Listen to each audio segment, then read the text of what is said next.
Welcome to the 101 this week, brought to you by no one.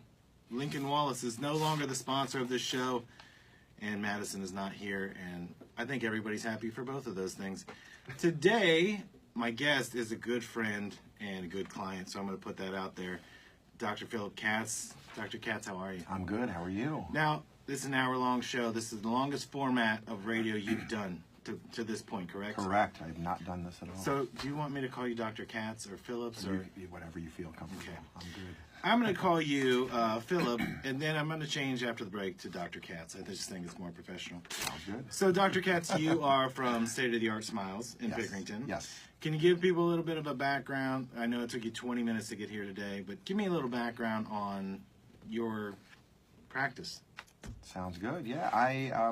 Well, thanks for having me today. Listen, we've been trying to get you on. You're a hard get. I am very hard to get. You're a very busy guy, and I'm like, hey, and we had to schedule this like 2 months out. That's why I'm so happy you're here. You've been trying to get me for like 8 months now. Yeah, so. well, we did get you on TV, but it was like one of those things like, I need you on this date. And you're like, can we do it an hour later? I'm like, I need you at this date and this time. Yes. It's but hard. It's worked out. It has worked out. Hard to get away from the patients in the practice. It's because we book out like 6 months in advance, so it makes it kind of difficult. But that's the reason I thought it was so important, because we've kind of done a lot of things in one day. We've recorded new spots for you. Yes. Those are going to hit we just hit starting today. Cool. But it's like when I get you, it's kind of like I feel like I have my kid on, and it's my day, and we're going to go to the park and everything, and I got to take you back to your mom when it's over. Yes. But tell us a little bit about State of the Art Smile. Yeah, so I've been in practice. Also, I'm born and raised here in Columbus, and I've lived here my whole life. And I opened the practice up in 2001, so I practiced there about 17 years. It is a general practice. It's a general dental practice. We pretty much see patients with any need necessary. We see patients as young as 2, as old as 100. We do anything from fillings, crowns, root canals, cleanings, all the way up to full mouth reconstructions, rehabilitations, and we have a kind of a side practice where we do a lot of dental implants for patients who are missing teeth or have lost a lot of teeth. And so we kind of do everything. We don't do full ortho in our office. We work with specialists that do that. But more or less anything else that needs done in our practice, we can pretty much take care of. It's a great practice. It's not a very large practice. It's just me. I'm the only doc there. And I have a great staff of about 5 people there. I have 2 hygienists. I have 2 people up front, 1 office manager, and 2 dental assistants, dental surgical assistants. And it's kind of like family there, I would say. I would say so. Yeah, there's only it's not a lot of people there. Yes, and and when you come there, you kind of feel like you're family. You're not like in a big clinic, busy office. You know, I've worked in places like that. It's not my type of dentistry to do. So you're kind of, I know that a lot of dentistry is kind of going towards the corporate structure, and you're kind of keeping it like family the Brady style. Bunch style. Yes. Like everybody knows each other. We know what school we go to and all that kind of stuff. Yes. As long as I can try to keep it that way. It's very difficult nowadays with the corporate structures out there. They're all moving toward the big business, all run by corporate entities, not even owned by dentists anymore, unfortunately. They're kind of run by business people who hire dentists out of school because they're broke and they got no money and they need to pay off their dental loans. And so they work at these corporate locations, unfortunately, and they kind of get stuck in those places. They can't get out because they're locked into a contract. But we have a family practice there, and there's not many left of those, unfortunately. That's my type of dentistry. I feel that's kind of the way it should be, because everything is decided on by the dentist and the team rather than by the corporation. Besides because a lot of places they outsource a lot of the dental work. They outsource it to other countries. The fillings or the crowns or stuff is something that isn't made here. There's a lot of made in China coming in your mouth here in the United States. I didn't say that, but yes, there are, unfortunately. Well, I'm just saying, I think people will know that I have a little bit of a background in dentistry. At least not that I did it, but I saw a lot of it done. Yes. And when you hear these things, you're like, that can't be true. And someone shows you a mold or something, and it's like, oh, that came from Taiwan, whereas you're doing it in your own building. Yes. Well, people don't know it because usually it doesn't hurt. But if you have a crown made in China in your mouth or whatever, I'll tell you right now, it's probably done for a few dollars. It's pennies on the dollar. Pennies right? on the dollar, and it saves the corporations a lot of money. And what do they care? Because the patients aren't in any pain, but they don't care if it doesn't fit. Well, they're like churn and burn factories. Let's Correct. get them in the seat, diagnose, let's treat, and let's move them on. That's exactly and right. let's do recall and get them back in 6 months. Exactly. So our practice is small. I keep it small. I only have four chairs. I've thought about moving, expanding over the years, but it's too much of a hassle, and I know it would make us too busy, and I would not be able to see any of my patients any longer that I want to see, because I love my patients. I've had patients there for 20 years or longer that have been coming to the practice before I bought it for 40 years, and I kind of like that type of practice where you can kind of set your own schedule. I see all the patients. Now, we are going to grow eventually to the point where I might need another doc to help out. Probably right after this show. Maybe after this show. And so, but before that happens, I will make sure we do our due diligence and find somebody that has the same philosophy as me and my staff. And if that ever comes to it, I would make sure everything worked out well. So. Well, I want to back up because that is an awesome. It's cool when somebody still does old school stuff. Treats, whether it's your doctor, your dentist, or whatever, it's nice to have that familiar person in your life. Yes. Because, especially with the dentist, people don't like going to the dentist, Yes. but they like their dentist. That's correct. That is such an odd. Yes. It's such a misnomer to be. I really can't wait to see him, but I don't want him to tell me anything bad. That's it. They hate coming to see me, and they always tell me it's nothing personal. Right. That's all right. I'm It cool must with happen that. all day long. It happens It's all day nothing long. personal. Yes. I can't stand that in my face. For 20 years. That's it. Yes. But when you started your business, so this goes back to 2001, and I should say this is a small business entrepreneur show. Mm-hmm. But this is why you're a shining example of this, because in 2001 you start your business. You could not, September of that year couldn't have been a great year to own a business. No, it was right? not. No, it was not. No, I got lucky. I found the practice literally right after September 11th. That's when I found this place. So. But I think there's a lot of people. I actually just had a conversation with somebody that their business they're shutting it down because to them it's just too tough. And I was trying to explain. You have these hills and valleys, right? Oh yeah. So you buy this practice in 2001.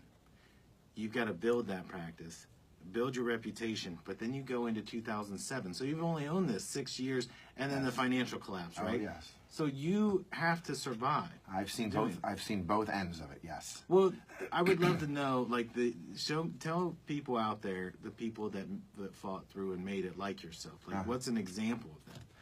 So we have seen the peaks and the valleys. I mean, it was hard after 2008. I mean, we've always been very busy, always very successful, very busy. The practice was there way before I was there. It started in the 60s, so it's been around. It was one of the first practice, if not the first practice in Pickerington originally. I had purchased it from a previous dentist who had retired, but we have seen it up and down over the years, and I would say it got a little slower after the stock market crashed in 2008, after that recession. We made it work. We it's one of those things where we have low overhead. It's a small business. It's not we have expenses, but you make things work. Sometimes you just figure out a way to get by. There wasn't a lot of people during that time doing a lot of dentistry. They were focusing on their own income and their own businesses. Well, and they lost their health care. And they lost their job, and they lost their health care, they lost their job, they lost their dental insurance, and so a lot of people didn't have dental insurance. But we figured it out. We got through it. That's what I was waiting to hear. I was waiting we got because through you it. didn't leave people No. lingering, and you can't have care. No. You still have to treat them, but Yes. and this is just my curiosity. Did your staff kind of band together like, this is our building, this is our place? That's it. Yes. There's Absolutely. a chemistry when you have the right people. Oh yeah. It's a small office. So 4 or 5 office members total at most times. We've had more, but right around that 5 number, it works out real well. We don't have 30 or 40 employees, and you don't have to worry about all those extra expenses like the corporate offices do.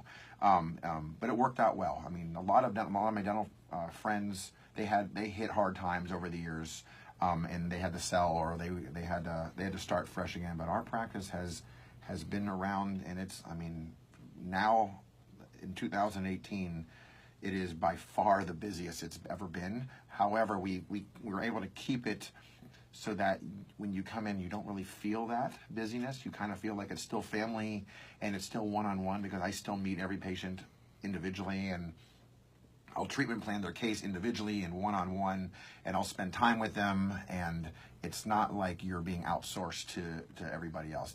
They obviously will meet my staff and meet my team, and they'll feel like hopefully a closeness with all those people. But I will, every single case, I go through each treatment plan myself individually with them, and I give everybody their options. So we are very busy now, but it doesn't feel like that to the patients. Do you think that it's morale-wise? Because I think the first time we talked was like November, December of last year. Uh-huh. And you're a very positive person. Like when Rachel and I were with you, I was like, I really like that guy. I don't know what we're gonna do with him, but we're gonna do something. But Thank you. Do you think that is your patients are experiencing that, because as you're growing, you're kind of keeping that growth, the pains of growing, but also the positives are growing. You're still treating them the same way you treated them before. Nothing has changed in our practice. Our practice is exactly as it was when I first bought the practice in 2001. Everything is the same. Obviously, things have gotten better technologically with dentistry. Things are faster and quicker and easier and simpler today. But the hands-on approach that we still have there is exactly the same. That's never going to change, right? Never going to change. So there'll be more technological advancements, but it still comes down to the dentist and the patient. It does. You can't a friend of mine who worked out in Dayton told me, he says, you'll never be able, a lot of businesses you can outsource. You can never outsource dentistry. You can't outsource that to another country or China or wherever it is. Because people, it's a healthcare field, you know. So it's just like medicine. You can't outsource this. There's always going to be that one-on-one with your doctor. I mean, I know the corporations are trying to come in there, and maybe in 20 years, you'll see a lot of dentists working in hospital locations and systems like that. I can kind of see that moving towards there. But a lot of my friends and most dentists are trying to fight that from happening. Through the ADA and other dental organizations. They're trying to keep it a one-on-one patient family type solo practice setting. Well, the thing I find out about corporate dentistry and again, my experience was knowing dentists or hygienists that have the practice kind of like what you have. Like when we discuss your practice, I kind of feel like I'm there, like I've been there. Yes. You know, whereas corporate dentistry, I can't really get a handle on. I get the theory of if I can do hygiene cleanings in 20 minutes, check them out, and then I got to find a crown and find this and then move them along. But that doesn't, you're getting away from what healthcare really is, That's right? exactly right, yeah. Like I'm not treating you as a person, I'm treating a symptom and move along. Yes, it's almost like a, what do you call it, when a mill. Like a conveyor belt. A conveyor belt, like a mill, yes. We don't want that. You want, because there's a lot more than just cleaning people's teeth. You know, a lot of people don't think about it.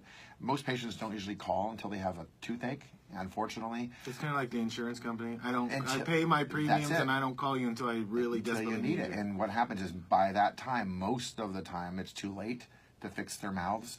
But I would say the majority of patients have something going on in their mouth, usually an infection they've had for years that they have no pain on.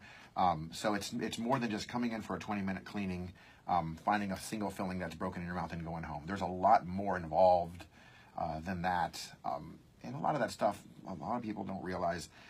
It is health related. It's kind of related to medicine in a way where, you know, your mouth it's a closed system. So what happens in your mouth does get transferred to other organs in your body. It affects your entire system. Oh yeah, I mean, I've seen it. I've seen patients who are diabetic, and then you look in their mouth, and their mouth is completely broken down, and they've been wondering why their symptoms, their diabetes symptoms over the last few years have been bad. Is because they have 7 abscesses in their mouth. That infection is basically floating around their body, constantly reinfecting other limbs and joints and organs. So everything is related. You know, I have a lot of doctor friends, and they like the fact that we focus on the whole body, the everything. Where, you know, what happens in your mouth is related to their heart and their kidneys and their liver function and total joint replacements, because a lot of those will fail if your mouth is not healthy. Well, it all starts and ends in your mouth. Right? That's how you're getting nutrition. That's how everything begins there. And if you don't take care of that, I always find it funny when they say, you know, no matter what it is, gluten-free diet or cut your sugar out and all that other stuff, you're still putting it in the same place. It's all going in the mouth, yes. Right? So if you're not treating your mouth, that's it. You're doing yourself a total disservice because you're not processing nutrients the right way. That's it. If you have an infection, you just let it go. Yeah. I always think when I was a kid, I would watch, you know, a cartoon and someone would have that big ice pack on the side of their face, you know? Yes. And I always thought, is that how you're supposed to treat things? Like, you don't have dental care? That's but, right. But that you see people who will put it off until it's too late. Oh, they do. And then they come to you and they want pain relief. It's not. Yes. They don't really care what the cost is. Fix this thing. Fix that's that wrong. one and send me out of there because I hate being here. I hate the dentist. I don't hate you, doc, but I hate being here. And Well, that's what I was going to ask you. Do they get mad at you? Like, I waited this long. Please fix this. It's your fault. You should have come and got me. I would say the majority of patients aren't not like that. But you have to have somebody. We have that did some that to like you. that, correct? Yes, we do have some patients that are. I do that all the time. Like when I get hurt or something, I go see my doctor, Yes. and I'm like, if you'd have told me that Yes. this hurts my knee, I wouldn't have done it. Yes, well, we try to avoid that. That's why we do a pretty comprehensive exam to try to find those problems and catch them before they get there. But we do get patients that walk in like that, and they get kind of upset, unfortunately. Well, again, I think it's fantastic. Just the reviews and the testimonials. I did a little bit of homework, not just ask you like, "Hey, are you good?" But when I look at this stuff, you get glowing reviews. But it seems to be more. It's not just the treatment. It's they love the practice. They love the people that are there. Thank you. So that's a very strong testament to who you guys are. Appreciate it. Yes. Do you know on the show every once in a while we like to get a little philosophy in here. Do you know who Simon Sinek is? Have you heard that name? I have. I've seen some of his videos. Okay. Yeah, he's great. So, one of the things I wanted to know is he asked that question, and I see people abuse this all the time. So we're going to do it. What's your why? Is what he always asks somebody. Have you heard that? Like why you do what you do. Exactly. Why do you do this? Well, of all the things, you're obviously a brilliant guy because you can do all of these surgeries in one building, not some big corporate deal, and you don't pass the buck to somebody else. But why this? Why do I choose this profession? Yeah. I love it. So there's a lot of reasons why I chose dentistry. A couple things. So my father owned a furniture store. He passed away 10 years ago, but he gave me a lot of good advice because he owned a small business as well. And he owned a furniture store here in Columbus for What was it called? It was called Quebec Furniture. Get out of here. You know that place? Listen, my whole family is born, well, the ones that came off the boat and off the island, they know everything about Columbus because they always lived in, they originally started downtown, as everybody does, and then you move out to the suburbs. Okay. So I have heard about that story. It was him and my uncle started a furniture store back in the 60s, and it was a mom and pop furniture store for 50 years, and it was a small business. Back then there was only small business. There were no corporate furniture stores back there. But him and my uncle knew something about running a small business. So my dad gave me a lot of good advice over the years. He said, be an owner if you can. If you don't, then you don't have to worry about, you can kind of control what you want to do. Be a professional if you can. That means you can. Did he mean medical professional? Or a professional meaning go on as far as you can after college. Okay. Do something else. Do like a trade where you can take your business and you can literally move to any city in the country and open up shop. You have your own skill set. Be a trade, a skill set, or a professional. So he was thinking attorney, doctor, chiropractor, any of that right stuff. fielder for the Yankees. He wanted me to be a baseball player. I'm a Cub originally, but no, I didn't have the skills. We're a big Cub fan, so he wanted me to be a pitcher. But no, once he realized that wasn't going to happen, he's like, "Boy, you better work with your hands." Work with my hands, yeah, because I'm a southpaw. So I'm a lefty dentist. Still got a shot. Yeah. So playoff rosters are getting announced. That's it. So, but no, he told me to be an owner if I can, be a professional, and my uncle is a dentist, or was a dentist. He retired. And he in high school, I watched him work a bunch of times, and I loved what he did. He owned his own practice like me in Reynoldsburg. It was a small office like mine. Kind of did everything he wanted to do. Patients loved it. He had a very loyal following. Patients have been coming there 30 years. He did awesome dentistry, and he kind of showed me, if I study hard enough and I really strive for it, I can have a practice just like his. And it was him and my dad kind of were the two people that kind of pushed me towards doing something that I loved, and I found it. I love dentistry. I can set my own hours.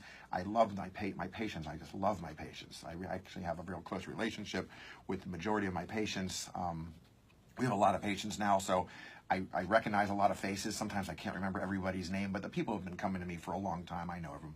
I know them like they're my family. Right. But a lot of that stuff, I love what I do. I love going to work every day. I love my team. My team is like family to me. You know, like I could feel like I could tell them anything personal. You know, that's very important to work with coworkers that you love. I mean, I know I'm the owner, but they are coworkers. We're all even. They basically, if I couldn't do what I do if it wasn't for them, you know, they kind of get me from A to B to C to D, and if it wasn't for them, basically telling me where to go and what to do, and this patient needs this, I would not be able to survive without that. So it's everything. It's doing what I love. It sounds like it's the relationship, but it's you've created a culture. I have created a culture, and this I would not want to do any other profession. Now that I've done this, I just love it, and I'm trying to, and I like that we're small still. We're not big corporate.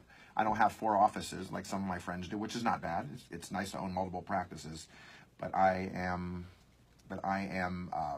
by owning my one practice, I can focus on that one practice and do what I want to do. It works out nicely. What I think is cool about it is, again, this show is about small business and entrepreneurs. You essentially are both things. I don't know if you look at it that way, but what I always like, you know, Jeff Wiseman and Scott Wiseman. Yeah, I know. The guys from Myers. Oh, yeah. So they have a show that we do, but one of my favorite things that we talk about is the old days, like how that got started. About today, I can't find. I have a lot of people that are, I'm doing air quotes, you can't see it, but entrepreneurs, and it's like they are doing, what is it, Bitcoin, or they're going to start this thing tomorrow, and they're going to build this network, and I'm just like, but you're not making anything, right? No, right, like, exactly. You are making something every day. Yes. Your dad made something every day. Your uncle. Yes. Those are the people I like to be around. And so when you get to hear the stories about Wiseman, yes, about how he built that business, I'm more fascinated by that than anything there could be. It's awesome, yes. But it's like that circle of people who you had somebody instill in your head, find a skill set that suits you. Yes. You run the place, but you have to take care of your people. Yes. Like you have to, like, I'm so glad that you said how much you love your people. Oh, God, yes. Because I had somebody say to me, you can't get attached to people. Right. Which anybody that knows me knows I have a real attachment issue. Because I can't, my thing is I'm waiting on something to go wrong. I want to solve your problem, but I don't need you to do mine. That's the way I look at it. Exactly. But in your case, you have them to have your back, and you got theirs. Yes. So it's that circle of, I don't want to say circle of trust. That's a bad thing, but it's you've all come together to make something. Yeah, yeah. We work as a team. Everything is done. Not one person is above the other, and our practice wouldn't be as successful as it is without every single person there. Seriously, even the people who work part-time there. If it wasn't for them, we wouldn't be able to do it. The phone rings off the hook. We got 3 patients in the waiting room. We got 2 emergencies that walked in. You gotta have one kid that's crying. Oh, God, there's sometimes 4 kids that are crying, and they've got 7 people in one operatory with their 7 kids that come in there, and we're able to deal with it in a small business, in a small building that only has 4 chairs, smaller waiting room, but it's very family style, very, very relaxed. You don't get that stress when you come to our office. At least I don't usually hear that from patients. It's a very low-key, very low-stress environment. But you would hear it if it was a problem. I would hear it. Solved, yes. It would get to well, we would hear that on our reviews because we ask everybody to write a review, whether it's good or bad, after they're done with their appointment. And I usually just don't see that as an issue, as that they didn't feel like they were tended to. You know what I mean? Well, I want to get to this before the break. You get good and bad reviews. Everyone does. Oh, yeah. No matter what. Oh, yeah. Which one do you learn the most from? Oh, yeah. Obviously, the negative reviews. Right. Yeah. I just want people to hear that because there are people. Oh, yeah. I was again having a conversation with some guys last night, and they were bringing up a restaurant. And, oh, my God, I hear great reviews. But the thing is, you're not hearing it directly from a person. Right. So I'm not hearing about you directly. It's like somebody put it on Facebook Exactly. or whatever.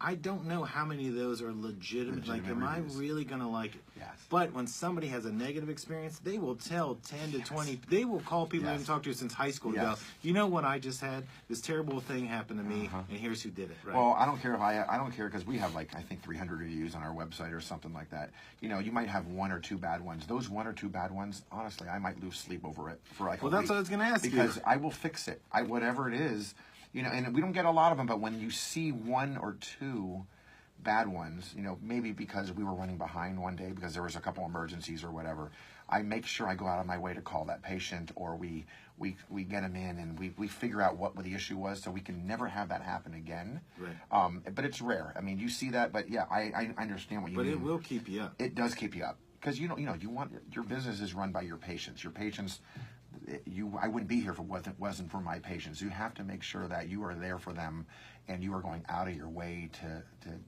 address every possible need within reason that they can get. So, we're going to get into some bigger stuff after the break, but we do have to go to break. Okay. But for the first time in a long time, I'm going to give you a free one here. I'm going to give you a shout out. You're listening to 101, brought to you by State of the Art Smiles today. We'll be right back. All right, so I want to get into your education. Sure. So This is not as bad as I thought. this is the thing. Brian, when I you're was pretty watching- nervous doing this. That's why I was trying to urge you last year. I'm like, I know your time is limited, but can you imagine I'm what cool. you can do here? Oh yeah. Because I'm cool doing this more often. there's Yeah. nothing that you don't know. Well, thank you. So- There is things I don't know. Trust me. But I'm saying I'm not going to go, hey, what do you think of the cap tax? Because I don't even know what that No, means. yeah. Nobody uses Yeah, those. no difficult questions. I remember Quebec furniture. Do you? Yeah, I've lived here in Columbus all Oh my yeah, it was life. on East Long. Yeah, my parents moved here in 1955 from Cleveland when they got married. So Oh, I yeah. remember. You guys don't own those signs or anything. You I've ever heard of see Quebec. No credit rejections. My dad had no credit. My uncle Phil Beckman, him and my dad Nate Katz owned it. So they had no credit rejections. So the name Quebec. It's okay to owe Quebec because Yep. they did their own financing. So It's people who they couldn't did get radio ads. they did a million radio ads. Yeah, I used to hear. They those probably when- did them here. when I was a kid. Free yeah. turkeys on Thanksgiving, and oh my God. Back in the 70s, I would hear those It ads was. on the radio. Oh when I yeah, was Scott. in, Scott junior high learned school. a lot from my dad. I mean, a lot of the stuff he does in his office. It's okay to owe Quebec. I remember that That's slogan. it. That was oh, it. Yeah. Yeah, because people came to him who couldn't get financing, Value City, wherever it was. They could. But he would do his Sure. own financing. Him and my uncle did it. So Nice. it was pretty cool. Yeah. And I like the small dental office, just like when I was a kid. I had a dentist like that. Oh yeah. A friend of my There's parents. There's not many left. There's a few, but they're not. They're When moving I see away. those other, they're in strip mall dentistry. Oh, yeah. Kind of The like huge one that chiropractors, have but like, Oh, yeah. much Hey, bigger. we've got 12 doctors here. That's We're it. seeing like 200 patients a day. Yep. My sister worked at a place like that and just got sick of it. Oh God, She yeah. said, I "Heck worked with it there this." when I first started. Now she works at You know how he's corporate talking about office. people Oh, he yeah. works with and all that. I don't have that same feeling Oh, about it, yeah. right? But She the works corporate on office, radio. yeah. Yeah, she works for their corporate What office, are but she you used to doing work today? at. I'm talking about me. 12, 13 years ago. Well, she yeah. worked at some one of those churning. Oh, yeah. offices, and she just hated it. It's the worst. Dentists She have said, no. Well, dentists have no choice because they're broke after dental Yeah. school. They're like $500,000 in debt. Yeah. Good Lord. It's like ridiculous. Yeah. So Dental they have school- to. They need I a would job. be putting braces on There was a everywhere in guy that parking used to lots. work here. He used to work here part time. He's from UA. He now owns his own dental practice, small practice, Oh, one good. doctor. It's up in Dublin, and he was working here part time back in the '80s and early '90s while he was going to dental school. Oh, wow. And I would always ask him because I knew him from here in UA. He was my brother's age, so that he and my younger brother graduated from UA. Oh, together, okay. And I would see him say, "How's your brother doing? How's dental school doing?" When I would see him in the Oh wow. You know. What was his name? you remember? Roland Pignano. Pignano. Oh, I Yeah, knew could he was never one of my pronounce his last instructors. name. Dr. Pignano. Yeah. His dad was my instructor, Yeah, he grew and he's a up- he went prosthodontist who to- works in Dublin. He went to Greensview. That He sounds like grew a up. dinosaur. Dr. Pignano. Yes. He grew up about super awesome 3 or 4 dentist. blocks that way. Yeah, he Whereas still I hit. was like 2 I think he miles still that owns a way. practice there, doesn't he, in Dublin? Yeah. Yeah. He's got Oh, a he's practice there in awesome. Dublin. Yeah, nice. Yeah, guy. I don't know him very well. His dad was one of my instructors. His dad was awesome. But so- I just remember they're hearing him great. going to dental school saying, "Oh man, it's so much work." But, and then he would come in here and work on the weekends. He would Oh, do yeah. like one air shift a weekend. Uh-huh. Yeah. So the younger I don't know what that Pignano. is. Yeah, Okay. Roland. Roland. Uh huh. Yeah. Oh, the best. He's awesome. Yeah, I think he haven't was seen in him in my, years. No, maybe he was in my sister's Yeah, class, get my words and in. his younger brother was in my younger brother's. I'm the oldest of 4 kids. Oh, okay. And then I think I maybe, did just. I know freak his out. father was like my little brother's soccer coach and Optimist basketball coach way back when. Oh wow, that's Yeah. awesome. Yeah, good guy. Yeah, Real good good guy. guy. When you turned around a sec earlier and you went like this, was Oh, that? don't worry No, about it. He's don't. letting me know the time. Oh, I thought you thought. No. I thought my microphone was too far away from my face. No. Okay. That's why I was like doing I'm this, just like, going look like at me, this. look at Oh, me. okay. I He's thought just I telling thought I me was no. talking right here. No. Okay, you weren't talking to me then. Okay. Okay. 5 minutes to break for me. That kind of gives him Got an it. idea. Something's going on, good, bad, And or we don't Okay. have, you know. and we don't have to break at exact times. It's like those times are approximate. We'll go over by 30 seconds or something. Oh, that's cool. Not Okay. a problem. I'm just doing that for Michael's Got it. benefit. So you weren't okay. I thought maybe I missed something. No. We're going to come back in and go education. All right. And you're instructing and Okay. feel free. But again, don't piss through it. Like, really take your time. I will. you I know. will. Yeah, you can ask whatever. Even tell the elementary school you went to in Bexley if you want. And Shout then out to the Bexley Lions. shout out to the Bexley that'll Lions. do. There you go. Go Lions. And he shouts out to Grove City all the time. All the time. Do you? The Oh, is that where you Greyhounds. went, Grove City? Yeah. Yeah, the Every single Greyhounds. show Every single was show I about gotta get it. alumni last week, or Yeah. whenever we did Last it. week we did a show. I just wanna I was point- one of the co-hosts, and we Yeah. talked about about half the show was about Grove City and their Well, alumni. what Is that happened right? was my Oh. guest didn't show up. So Madison beat. So you did the show still? Yeah. Oh, yeah. I said, Welcome let's to do the show. Come on. So Jim is sitting Well, this is right not there. on live now, is it? It's on live on Facebook, so you're on live right there. Oh. You So got a he and little heart Madison were there. on Facebook. I was just kind of a voice in the background. I'm like, who the That's heck on is live that right guy? now? Yeah. Yeah. So somebody good put a Lord. little heart there. It has to be for you. Somebody likes you. Well, it's not for you. All right. There's no need to even bring that up. All right. Are we ready? Somebody likes Michael and his T-shirt. That's it. It's got to be Mike. It's got to be my Got, t-shirt. It's Star Guardians of Lord. the It's got Galaxy. Star-Lord on That's there, right. yes. All right. Let's get going. Yeah, here we go. Welcome back to the 101. Sitting here with my good friend, Dr. Katz from State of the Art Smiles. Doc, we went over why you started your business and a little background on how it started in general. But I would like you to kind of touch on, and I don't know how you're going to be able to break this down, so I'm going to put this on you. You are one of the most credentialed dentists that I've actually heard of in Columbus, and you instruct all over the country. Is that correct? That's correct. So the first time we met was at a Starbucks. I want to say it was in Bexley? It was in Bexley, Yeah. last year. And you said, I will get back to you within a week, and then I leave for San Diego. And I thought, what? Why are you going to say, well, I have to go and teach. I have to instruct. And I'm like, why? Like, I didn't want to, I just met you, so I didn't want to go, why did they pick you? But why did they pick you? Well, it's hard to say. I've been teaching for a while. I've been teaching for over 10 years, instructing a couple times a year. So, I love what I do. Maybe they see that I love what I do. I actually thought about teaching before I became a dentist, honest to God. Well, I heard you say something about that on the Yeah. set of it at NBC, and I thought, that's Yeah. an odd, like, I didn't even think about that. I actually thought of being a teacher before doing all this, or even being a dentist and teaching, maybe working at the university or working at one of the big institutes that they have throughout the country. But I love teaching. Maybe they know that I like to teach. I usually I didn't teach right when I first started because I didn't have the knowledge. Obviously, you got to know what you're doing before you start teaching other dentists, or you'll look like a fool out I was there. going to say, how good that be. So if you'll turn to page 9, I will also read this along with you.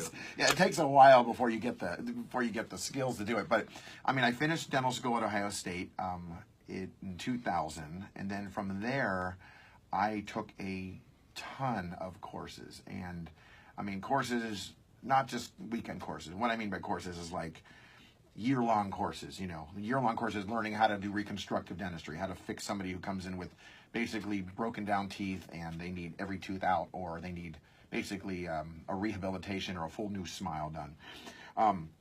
Not inexpensive courses like a couple $200,000, $300,000 But you weren't courses. taking tennis. You were No, taking, like, this is legit like courses. like real courses. Where most of my courses I would fly out to Seattle or Vancouver.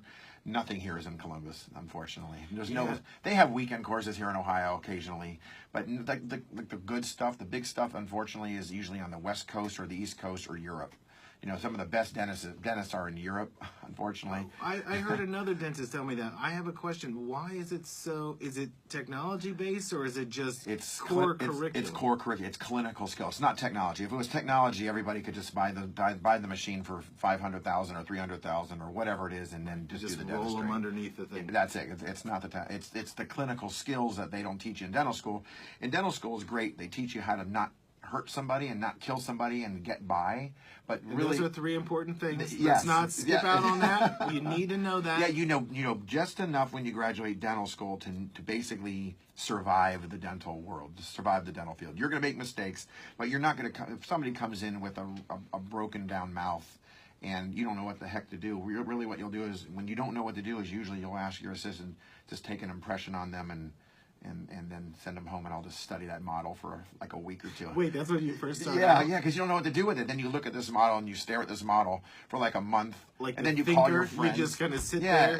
there, no pants on. Yeah, you staring look at this it. What thing. the heck do I do with this guy who has basically 5 teeth left in his mouth? His bite is completely off. What do I do with this? Then you call 4 friends of yours, and they don't know what to do with it. Then you call your orthodontist, and I mean, it becomes a really big issue. So I didn't like staring at my models for weeks on end. So I took a lot of courses when I first started in Seattle and Vancouver.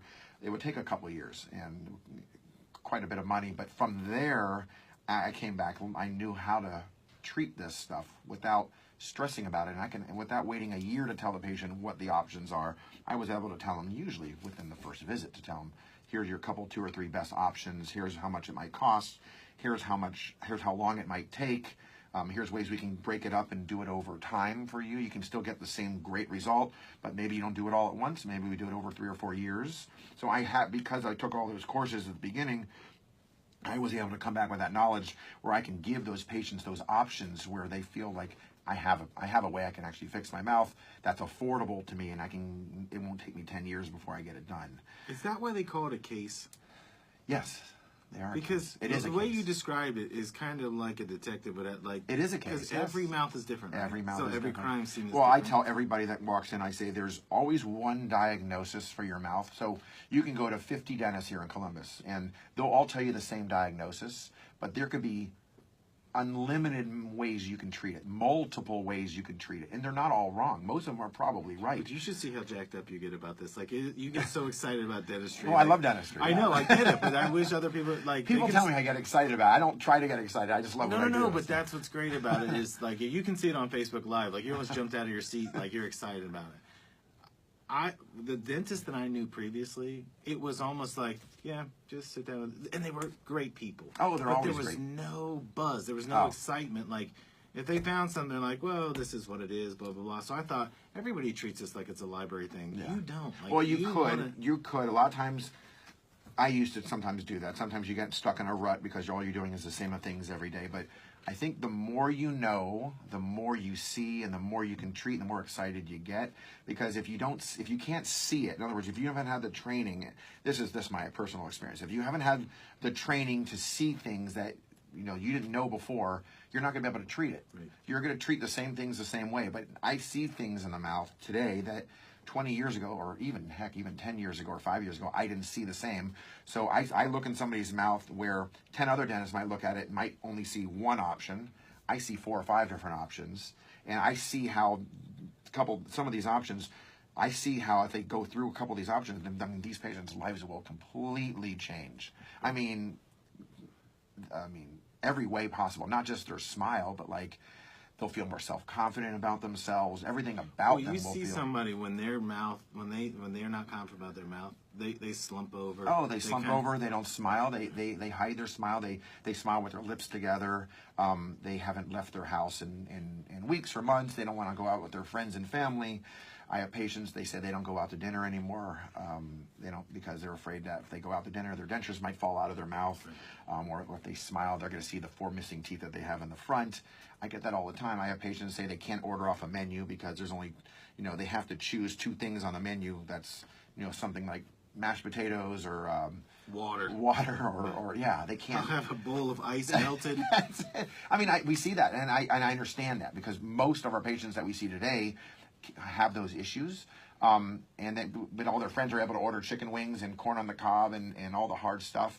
But I can see a solution to them, so I get excited when somebody comes in, because I don't want them to be depressed. I want them to know that they could be happy, because we can fix a lot of that stuff today with the new knowledge and the technology that we have, and it's pretty cool. So getting back to teaching wise, I started teaching about 10 years ago. I teach one place I teach is in San Diego. I teach at a place called the California Implant Institute. It's an institute where doctors will come in and learn how to place dental implants, how to do the teeth in 1 day dental implant technology that we do. They'll learn how to do comprehensive reconstructions, bone grafting.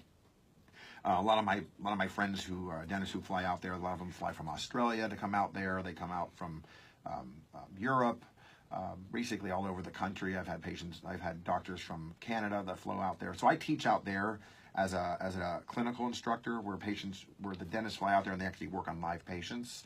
And I also teach. That has to be very stressful.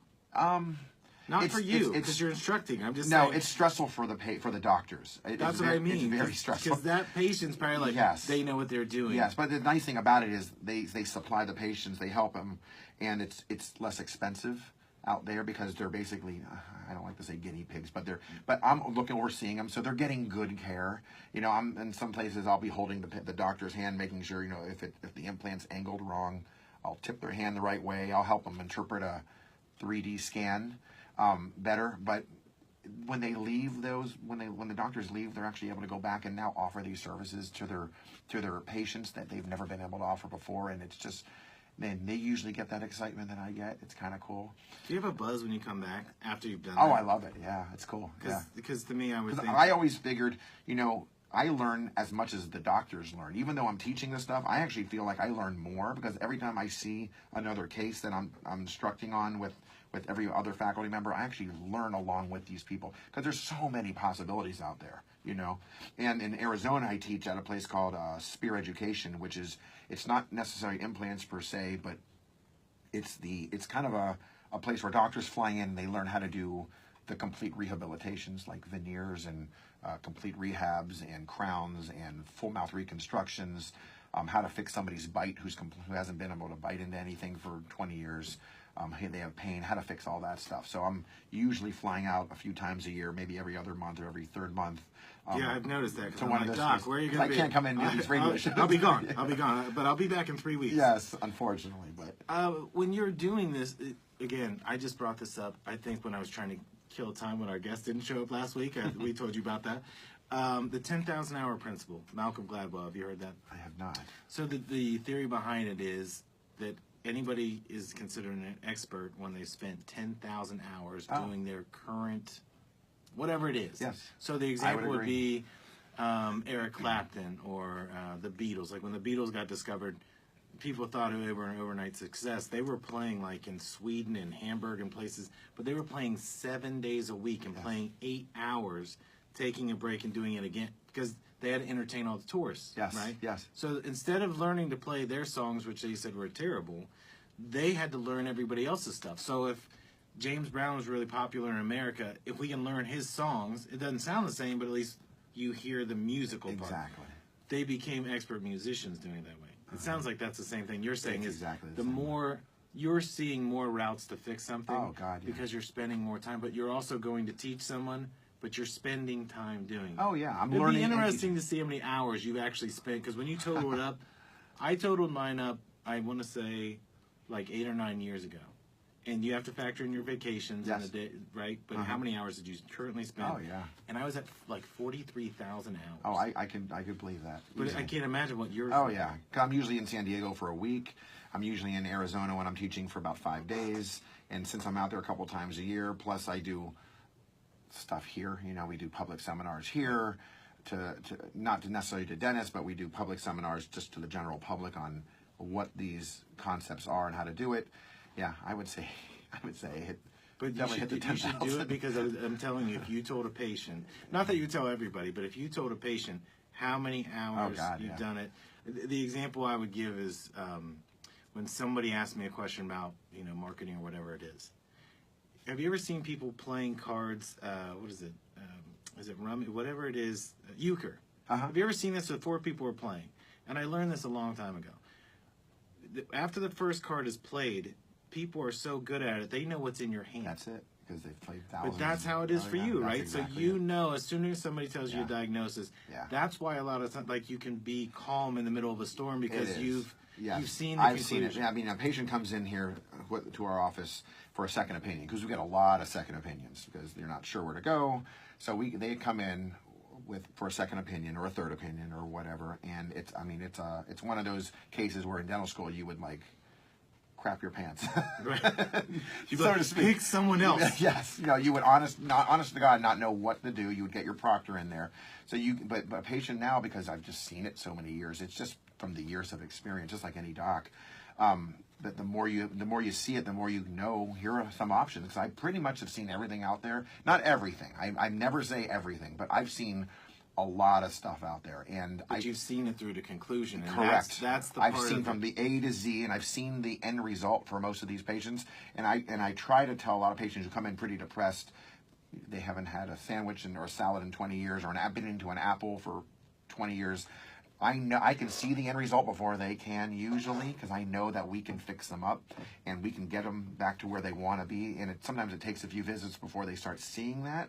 A lot of times I have to show a lot of before and after photos, or I sometimes will introduce them to other patients of ours who've gone through the treatment with them. But once they see that, you can just see their eyes open and they get more excited and like, oh, I cannot. I mean, I have patients excited to go through with the dental work.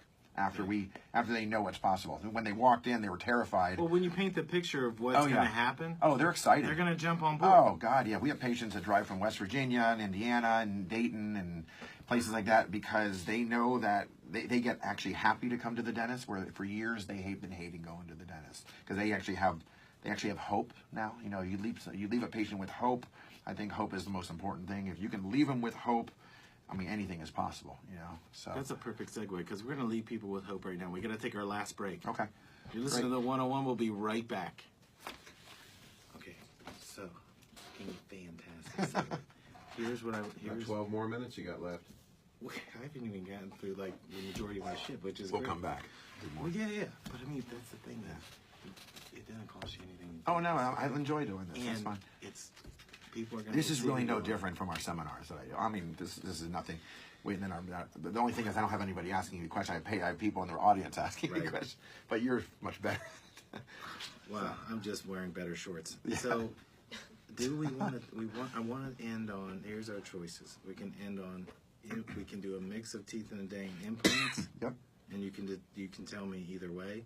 We can go implants by themselves and talk about. I can kind of quickly talk about both. It doesn't take very long. I want you to plug that event too. Oh right. So when we come back, I want you to hit the website and phone number.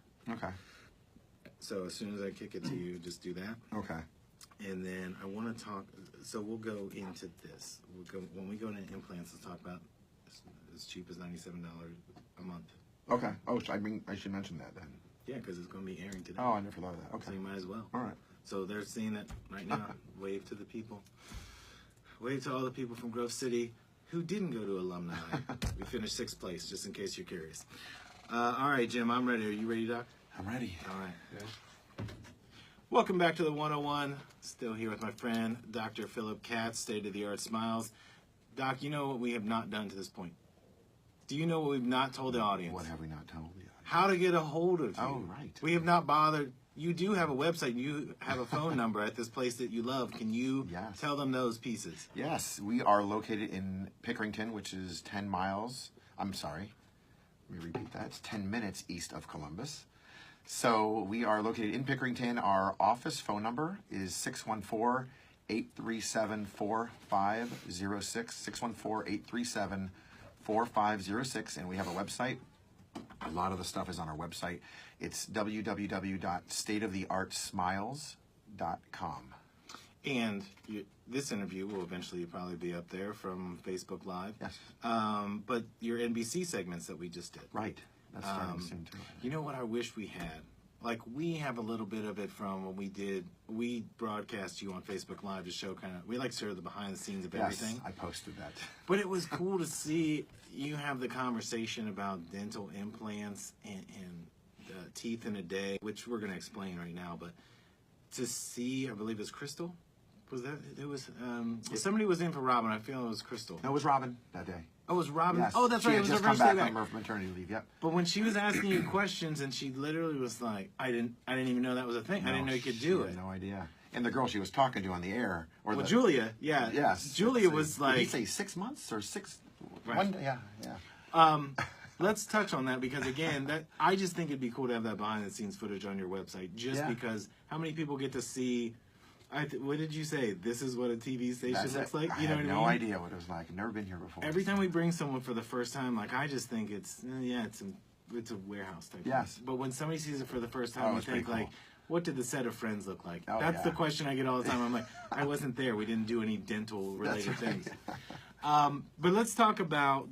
Let's do teeth in a day. Sure. Explain what teeth in a day is because the first time you told me this, and I've seen you tell other people this, they go, that's not right. How's that possible? Explain what that is. Okay, so basically what teeth in a day is, you can come in, if somebody comes in who has been wearing a denture for years, or they've been told they need a denture, or they told they need all their teeth removed because they're all broken down, or for whatever reason, they need all their teeth removed, they can come in the morning with that, and they can leave a few hours later with locked in, fixed teeth that will not come out, made with the strongest porcelains out there, and they will be able to eat whatever they want. They're not in a denture. They don't have to live on scrambled eggs, mashed potatoes, spaghetti anymore. They can go home and eat the hard foods, and it doesn't come out. These are real teeth that will not come out, and a lot of people don't know about that. The technology has actually been around since the 90s. It was mostly in Europe. I was just going to say it probably came here from Europe. It was in Europe. They just didn't have the long-term studies on it. Dental implants have been around longer than that. This involves dental implants, but typically when you place dental implants, which is what for people that don't know what dental implants are, they're artificial teeth. You know, you lose a tooth, you can slip the bad teeth out. You drop in a dental implant, and you can have a normal natural tooth that will not get a cavity on there. It'll most likely be there 20 plus years, maybe the rest of their life if it's done correctly and engineered correctly. That's a single implant, but teeth in a day involves taking all of your teeth out that need, if you need all of your teeth out, we can slip all the teeth out, clean out all the infection, drop in, typically it's about 4 implants. It can be as 4, 5, or 6 implants. Most of the time it's 4, and we actually lock on the teeth that day while they're sedated during the surgery, and they wake up if they're sedated. If they're asleep, they would then wake up and they would have teeth that are fixed in place, and they can go home and eat whatever they want. It's a very, very popular procedure in our office. Well, I don't hear teeth in a day as much, but I hear everybody talking about implants. Dental implants. I don't mean like guys that I'm hanging out with. I mean Everybody. on TV, on the radio. It seems to be that's the new push, but where I'm thinking it initiated was these corporate dentistry places. Yes. And then a traditional dentist has already offered this, but it's kind of nobody's at the forefront of talking about that they do this, and you do everything. We do under everything. one roof. Yes, so most offices were what you'll do, and this is how we used to do it before I was trained in surgery 13 years ago, and whatever it was, 2007. Normally you'd go to your dentist, and the dentist would diagnose you with a problem. He would then find out you need a dental implant. He would then typically send you to an oral surgeon or a periodontist.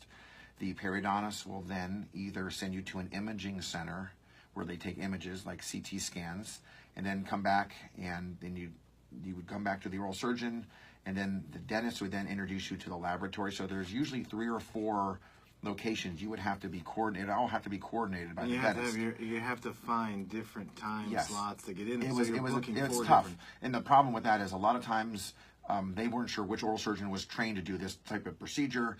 Sometimes the lab wasn't qualified, or they didn't have the imaging center that needed. So sometimes it would take months before you'd even get your surgery done. And then you'd have to have the dentist take a day off work to see the surgery, have the lab, then they'd have to drive them back to their office. It was a hassle. We used to do it that way 10 years ago. But we do everything in our office. It just exhausted me thinking about that. It's I'm very glad you don't exhausting. do that anymore. Oh yeah, I would hate it because I'd have to cancel my whole day of patients to go to the oral surgeon's office or the periodontist's You really office. got to like that patient. Yes. I mean, let's just be honest. That's You really it. got to like that Yes. person. Oh yeah, you do, because it's a full day of patients you got to lose. You know, you're losing 30, 40 patients. But we're able to do everything now with the technology. We're able to get the patients to come in. I do the surgery, I do the teeth, we have the laboratory on site, and the anesthesiologist on site, and the scanning on site. So everything is done in our office, even though it's a small office. One of the rooms is our surgical suite, so we do everything here. I'm in charge of pretty much everything, so if there's a question on your treatment, you don't have to know which doctor to go to, the surgeon, the lab, the anesthesiologist, or the general dentist. You just come to me because I do everything. Since I'm trained to do it, I have the anesthesiologist there. And since you train other people to do it. Well, yeah. I mean, you have to throw that in there. It's not just I know how to do it. I know how to do it, and I show other people. Well, it's a convenient factor. Right. I mean, really is a convenience factor because nobody wants to go to 4 offices or 3 offices, especially while they're sedated, drive back with gauze in their mouth to the dental office or the next day and have the teeth locked in. They want to get it done. They want to wake up after being asleep and have their teeth locked in there and be done. Right. And it's really nice. And I think you can go ahead and tell people because what we worked on before we did the show were the new spots where you're offering that at $97. Can you kind of explain? Yeah, so we are offering financing in our office for it, and you can get single implants as low as $97 a month. Sometimes you can get it done for less than that. Which is right, but again, $97 a month, that is the lowest in Ohio. Because when we were looking at this, I thought, it seems like an odd number. Because I was thinking, couldn't we say 99? It's not. It's $97. But it's true, though. It's not just...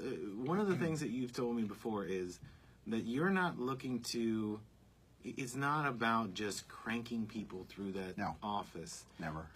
You keep talking about the discomfort that you want to solve for people. Correct. Because I know you've used that mashed potato. First of all, I've never heard anybody talk about mashed potatoes as much as you, because you're talking about that's all these people can eat, and I understand it. But spaghetti. Who wants to eat spaghetti the rest of their life? But you're looking at that pain. Well, Some the people Sopranos, would, that's like all they ever had. That's true. But when you are talking about it, you're talking about this from the sense of you want them to be able to go out to eat, to live normal life, Yes. to smile again and confidently. Yes. That's why you're doing this, right? That's exactly because a lot of people look at It's this as life-changing. well. If you think it's cost prohibitive, you just took care of that, right? Yes, absolutely.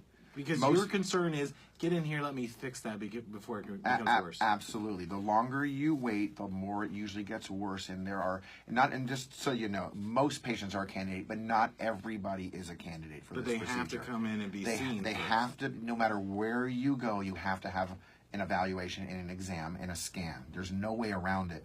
And so this is not like a commodity, like where you just know this is the cost for everybody. It isn't. Literally every patient is different. Everybody has a different cost for something like this. Some patients are very simple to treat. Some are very, very complex to treat. But we have to see them no matter what, so I can give them a diagnosis, and I can spend time and read their scan, and then I can give them an idea of how many visits this might take, and if they're a candidate for the teeth in one day. Like I said, not everybody is a candidate for this, so they have to kind of apply, and they have to come in there and see if this is something that they're able to get done. And we make it affordable for patients with the payment plans and the financing. But again, just them being a part of this, coming in, they at least get it looked at. If you think this is up your alley and this will change your life, and it will, it always fixed and locked in. Yes. All you're asking is maybe at the end of the day, just make the time to let you see them. Yeah. So let me. I always put it like this. So I've been placing implants since I've been in practice. Placing and restoring implants for 20 years, doing the teeth in a day for about 8 to 10 years. Even when I did it back in the day before I did it in one day, I never had a patient regret going through the procedure, ever. Back in the day, this stuff used to take a year or two before they got their treatment done. Nowadays, we're able to do it in a visit. But even then, when it took a year or 2 years of surgery to do it, I never had anybody regret the end result. Back then, the cost was a lot more than it was today. It's a lot cheaper today, and it's a lot quicker today. But never have I'm trying to think about hundreds of patients. I've never, maybe even thousands of patients, I've never had a patient regret going through the procedure, because every single time they've gone through it, their life has changed, like for the better. They've exceedingly better. And they can hear more about this. You have an event on September 11th, correct? Yeah, we are doing another public seminar on September 11th. It's going to be held at the Brio restaurant at Easton Town Center from 2 o'clock to 4 o'clock in the afternoon.